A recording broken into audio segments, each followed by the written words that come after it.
welcome back to my channel. Y'all, we're going to be talking about Real Housewives of Salt Lake City. I know I have fell behind on the first 2 episodes, not reviewing it. I low-key be forgetting, like, on Sunday, Salt Lake City is back on. So I need to get back in the rhythm of things. I definitely want to add it to the roster of shows that I'm reviewing. So I'm definitely going to try to make this more, consistent when, talking about the episodes. Right now, we are on episode 3. Yeah, episode 3, and things definitely are, starting to hype up because everybody done had it with Jen Shaw shit. Basically, it's like we need to confront this heifer because she's been doing too much. Her energy is straight up cuckoo for Cocoa Puffs, and everybody needs to get, some shit off their chest because at the reunion, Jen Shaw definitely was like lacking accountability, and at every chance she got, she kept trying to make it about race, why people were treating her differently. And it's like, bitch, don't you try to hop on the bandwagon for brown folks. You want us to come to your defense simply because you might be the oddball out when it comes to being in a group of white women. But we're not going to sit there and try to blindly, defend you because you want to holler like a hit dog when you're not innocent in any of this. Like, she really keeps trying to bring race into it, and it's like, bitch, it's not gonna work. Like, it's not gonna work. But nonetheless, we're gonna talk about this episode. Go ahead and get into it. If you're new to my channel, definitely hit that subscribe button. I appreciate you for tuning in. Everybody like this video. Drop down in the comments if there's anything I need to discuss or I should be talking about. Definitely drop down in the comments and let me know. Make sure you guys go follow my Instagram and Twitter, okay? I need to start doing better on my Instagram, so definitely go follow that. And share your girls' videos, okay? By the end of October, y'all, we got to be at 3,000 by the end of October. That's all I'm trying to say. We got to get to 3K by the end of October. That's what I'm shooting for. So, y'all, let's keep it going. We're going to grow this channel. So, yeah, let's go ahead and get to the episode, y'all. So, we actually opened up with Heather. Y'all, Heather's business is booming. She's over there with all the rich white women's, and they want to get their lips and their Botox and, the plastic nip and tuck, and it's booming. Heather's business was already successful before the show, but especially after the show, everybody after COVID is really trying to look their best because they might have sat at home and I did nothing, or, let themselves, kind of slip. And so now they're trying to get, back to that tuck and pull. They trying to pull them eye sockets back and shit. So Heather is growing. She gets a call about Whitney. And basically you're talking about her sit down talk with Jennifer, with Jen Shaw, and Whitney, of course, is kind of like, really, bitch? But Heather is convinced, like, yeah, we yelled at each other, but, we came back to it, and right now, we're friends, but we slowly got to build the trust back. Jen Shaw is one of those friends that you got to keep at arm's length. Like, bitch, I'm going to be your friend from a distance, okay? Jen Shaw is like, you can only handle her in doses. Like, she's too much. Literally, all I can think of these 2 words is too much. Too much, okay? So after that, we see a scene with Mary and her son. In some scenes, I think her son, like, oh, he'll grow to be attractive. Like, he's got attractive features. But you can definitely tell, I think he still, maybe he still got that little white girlfriend, because remember he bought that girl like that $5,000 purse or something, or a $500 purse or something like that, just to ask her out, and Mary was like, what the fuck, you spend my money on a girl? Like, no sir. Honestly, you could have went in Mary's closet and got a purse, because I know she don't remember how much shit she got in there. You could have stole a bag, a belt, a bracelet out of there, and she wouldn't even notice because she got so much shit. But nonetheless, she's sitting down talking to him about, his future. And, she's like, your dad keeps saying that you want to move out. Like, is that true? And he was like, well, sometimes.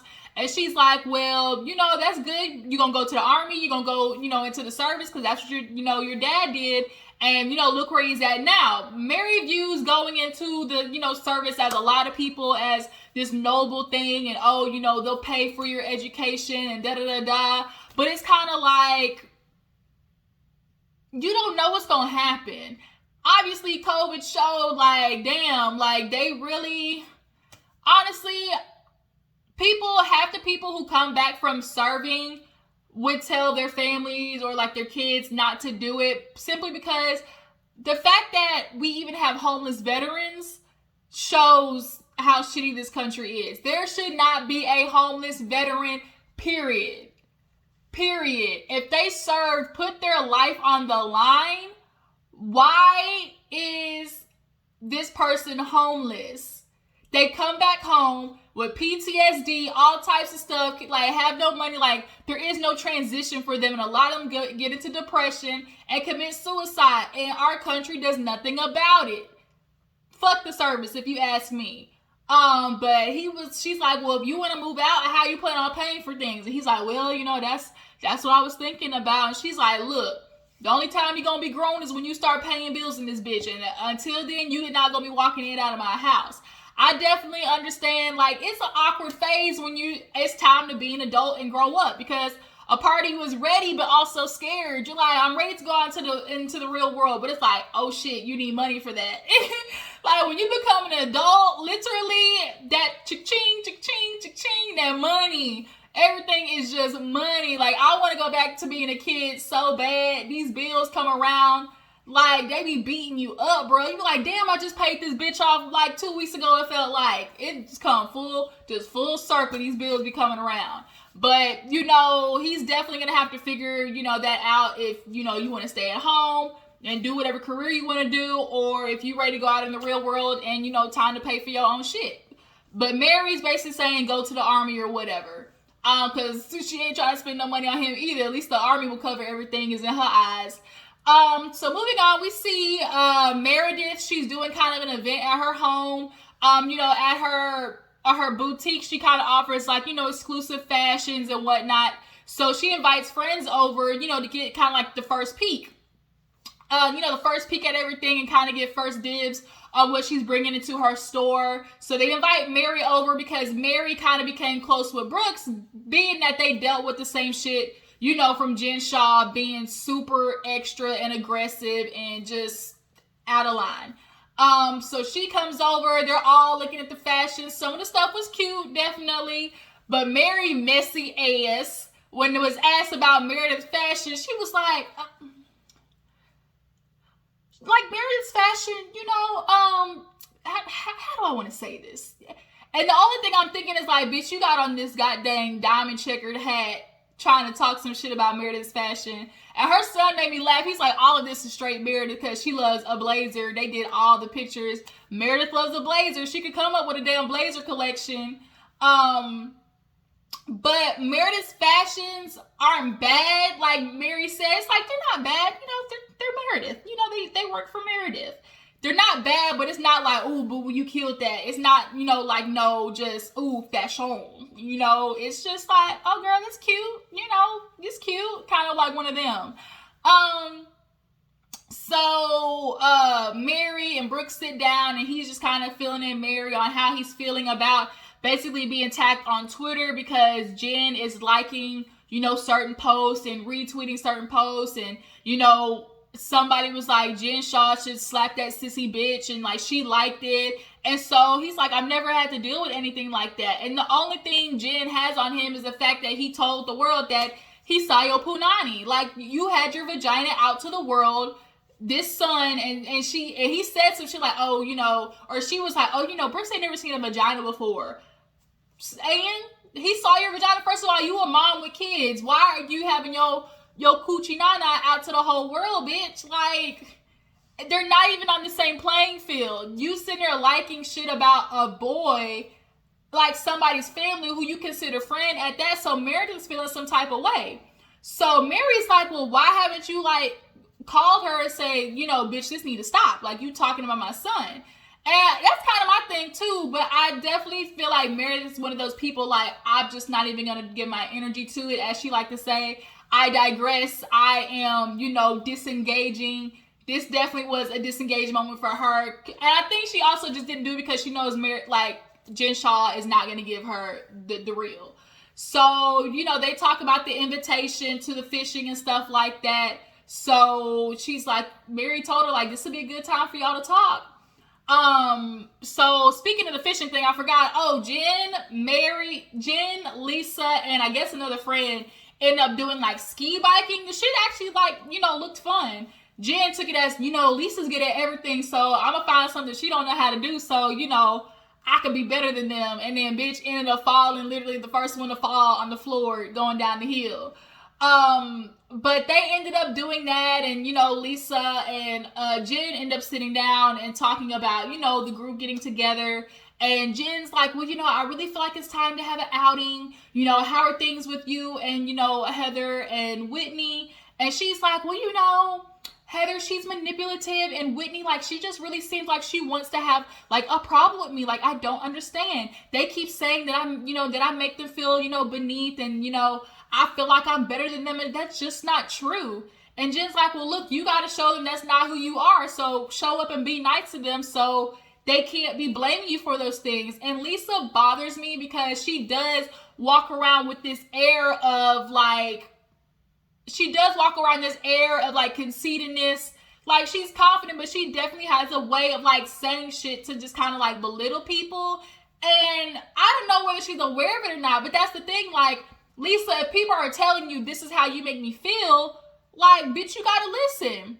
And you say condescending shit, and like, you need to cop up to it. Like, understand, okay, when you say this and this and this, you're making me feel this way. And Lisa, you've definitely had some slick shit to say about Whitney and Heather. So it's not like you haven't had nothing to say. So like, they got valid, grounds to stand on. But, so they're talking about Whitney and Heather. And then, of course, Lisa wants to know how things are with, Meredith. She's like, I invited Meredith and, Mary, like, she's whatever. But, Heather was definitely telling me, like, I said these things. And, and it's like, Jen, bitch, you said it. You said it. You liked it. You retweeted it. And it's like, just because the words didn't come out of your mouth, bitch, if you liking or retweeting, girl, you're adding fuel to the fire. So stop acting fucking dumb. Like, you know what you're doing.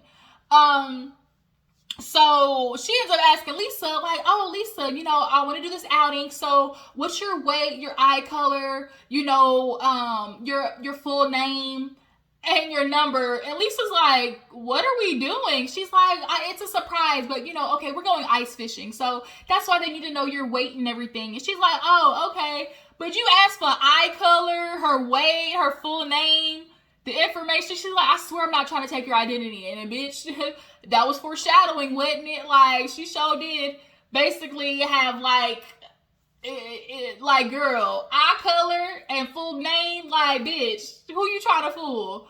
But Lisa, you better only give her your name and your weight and possibly, a number that the people can reach you or reach your family should, God forbid, you fall through the ice.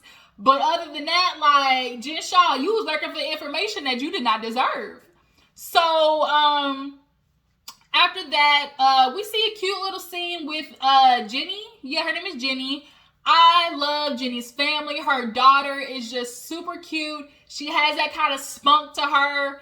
And her kids, like, you definitely can tell are well-mannered. They handle everything. Like, she has a nice, typical Asian, Vietnamese, whatever family. Like, the kids is on par. They gonna be smart. They read for fun. On Saturday, the daughter loves doing science experiments. Like, typical, right? So they do the science experiment, and the mom was like, okay, y'all clean up, and then after y'all can practice or read a book.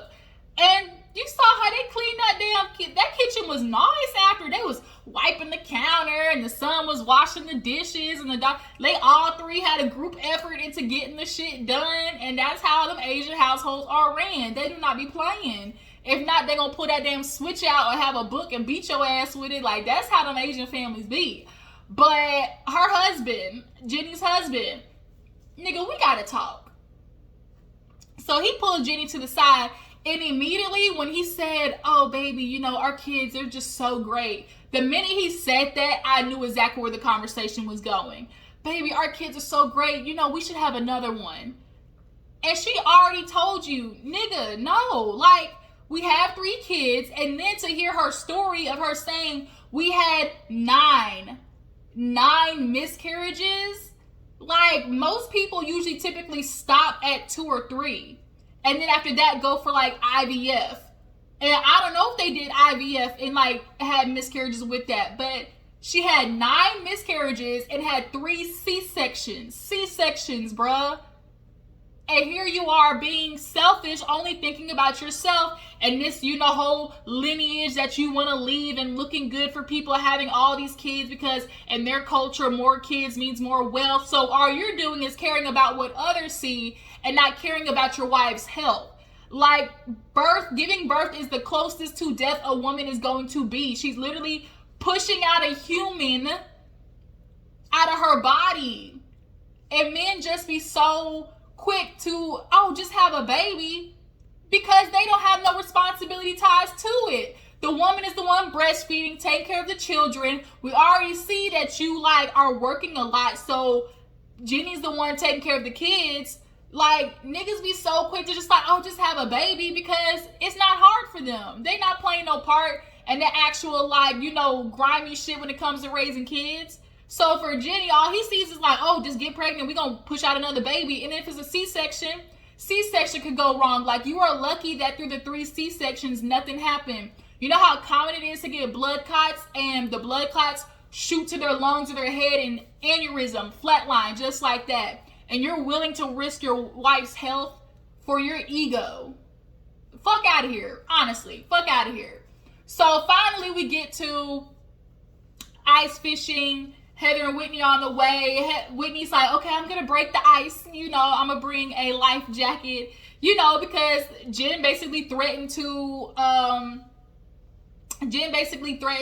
drown her. And we all remember she's, Whitney, I'll drown you in a lake. Okay. So they get there and, they kind of have a hug and laugh about the life jacket. And, they just kind of start chit-chatting a little bit, and then Meredith comes with Jenny, and, they're all fishing and stuff like that, and of course they ask, okay, is Meredith coming? And she's like, Meredith texted me saying that she wasn't coming, so, what else can I do? And every time that nigga yelled, trout, trout, trout, the first time Jen, he was like, she was like, I thought that you were saying that the ice was breaking. Bitch, if you thought the ice was breaking, you was not running damn near fast enough as you should have been. She was looking stuck, and then decided to run. It's like, bitch, if you really thought the ice was breaking, you was gonna be out of here. You was gonna fall straight through that crack. But he was talking about the trout line breaking. But so the ladies, every time they ran trout, they wanted to run over there because they wanted to get the biggest fish. So they're all there, talking. Lisa is talking to Jen, about the situation. And all Jen can think about is, I'm just so tired of everybody blaming me for everything. Why is it always Jen's fault? Why is everybody trying to blame everything on me? Because, bitch, it is your fault. If this is where people like Jen need to start realizing, there are people who are completely oblivious to their what's the word I'm looking for? And their part in shit being messed up. They like to blame everybody got a problem with me. So if everybody got a problem with you, bitch, maybe it's time to look in the mirror. All, 4 people who say they got an issue with you, ma'am, it can't be all 4 people's fault. You might want to look in the mirror. So Meredith comes and she walking all slow on the ice. Bitch, they had to fast forward because she was walking forever. I'm gonna beef with you forever, okay? And Meredith basically walks and talks to Lisa and Jenny, and they're fishing. And so Jen, Heather, and Whitney are over there on the side, and they're like, go talk to her. And Heather made me laugh because, speaking of Heather, y'all totally forgot this scene with Heather. So Heather was talking to her daughters. Her daughter is a senior, getting ready to go off to college. The other one, she's doing ballet. When she had the Jordans on, I was like, okay then. But she's ready for her daughter to go out there in the world and basically fuck, suck, go out there, figure out what she like. She wants her to go out there and live.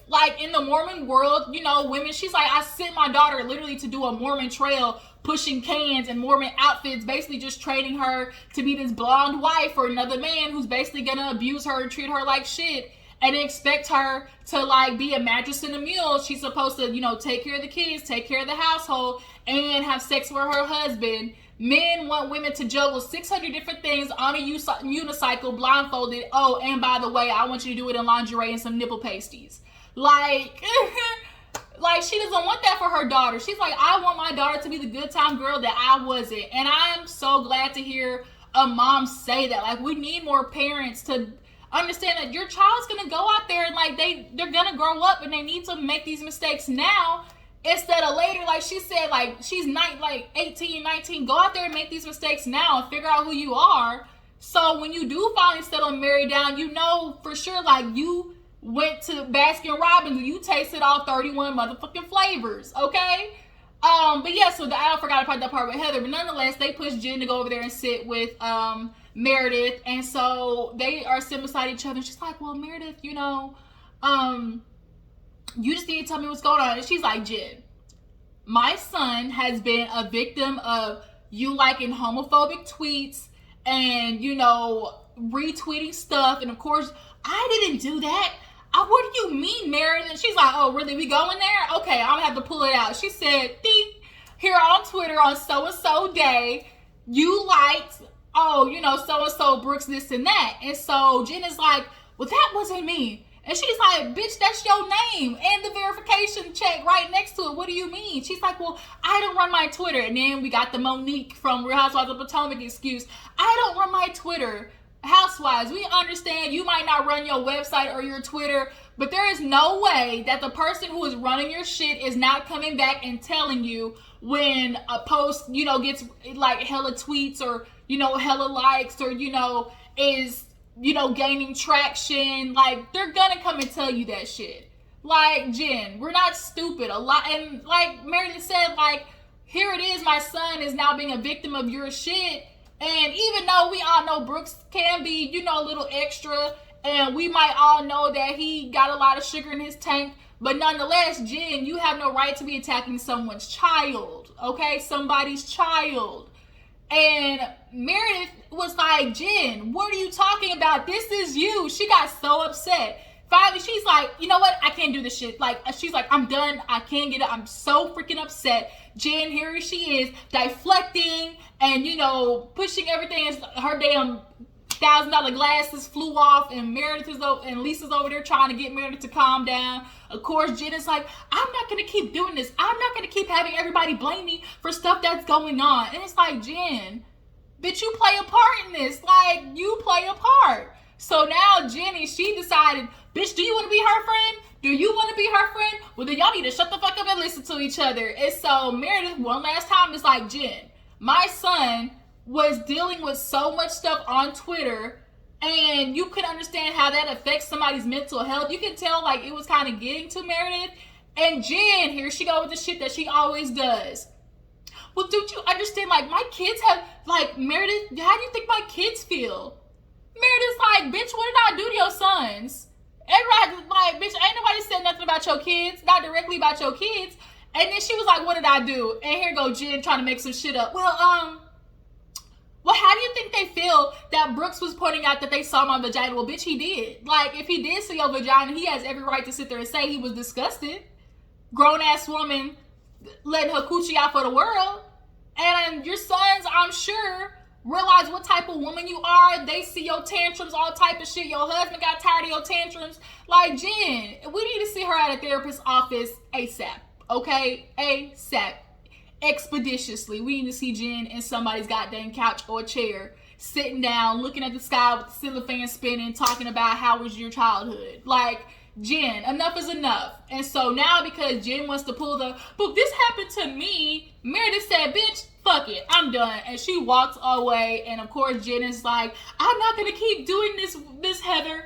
I'm not going to keep, you know, having people blame me. And then that's where the episode ended. So yeah, that was Real Housewives of Salt Lake City. Y'all drop in the comments and tell me, how do you feel about Jen Shah trying to pull the, you know, the race card all the time, trying to say that everybody's blaming her? Do you think anybody will truly be able to get to Jen Shah by the end of the episode? How do you guys feel about, you know, Heather and the way she's, you know, pushing her children to be out there in the world and live? Do you feel like the mom is, you know, not being responsible? Do you feel like, you know, she's doing what's best for her kids? You know, her daughter, the other daughter said that they would like to go to church.